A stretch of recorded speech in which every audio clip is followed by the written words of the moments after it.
Yo, all right. So I'm just gonna show you where we're at right now. So I've got everything torn down on this side. I got the air box out.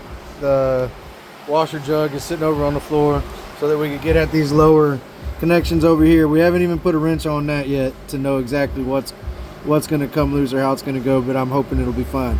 Regardless, that's just the power steering pump. Worst case scenario, we can handle that. All right. One of the bolts that I had to get out,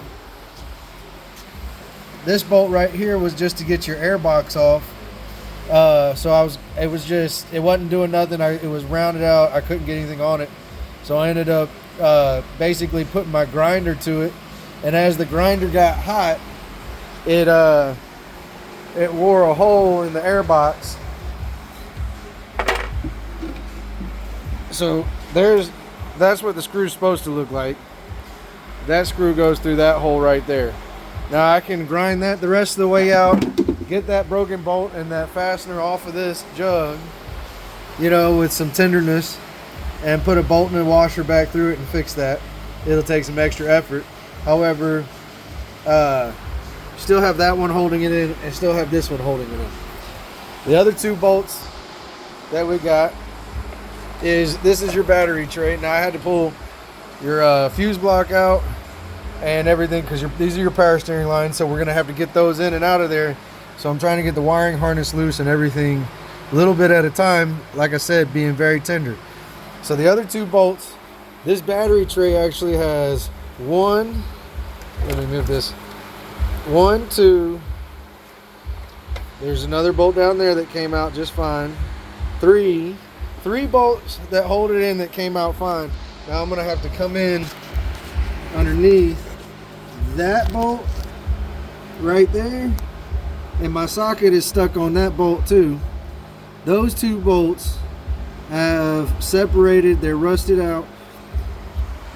Those bolts are just spinning.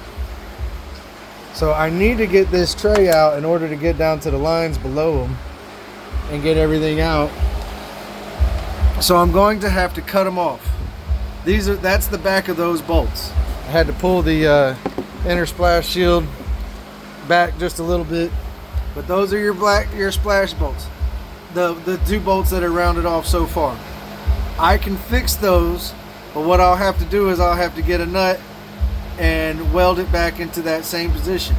Or we can do nothing about it and rely on the other 1, 2, 3, and then there's actually another one right here. 4 bolts that are hold this tray in. So that's up to you. But if it was me, I would just rely on the other 4 bolts to hold it in. We've got, as of right now, I've got the lines loose all the way down from, and that was a fun thing on its own. But those are the fittings. You see them up there? You see that clean? It's hard to focus. See, I got them pulled out already. So all I got to do is get everything else warmed up through here. Like I said, and I can't say this is even a surprise. I knew when I saw that rust right there that this was something that was going to go on.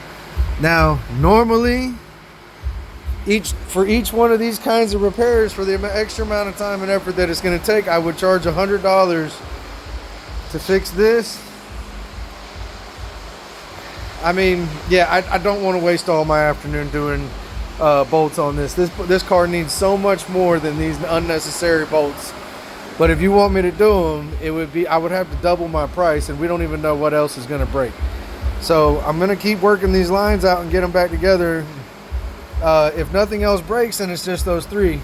But like I said, just given the overall condition of everything in here, I mean, and the power steering's been leaking onto these control arm bushings to the point where those are basically just jello. I just don't want to waste your money, and I don't think it's necessary, but you let me know.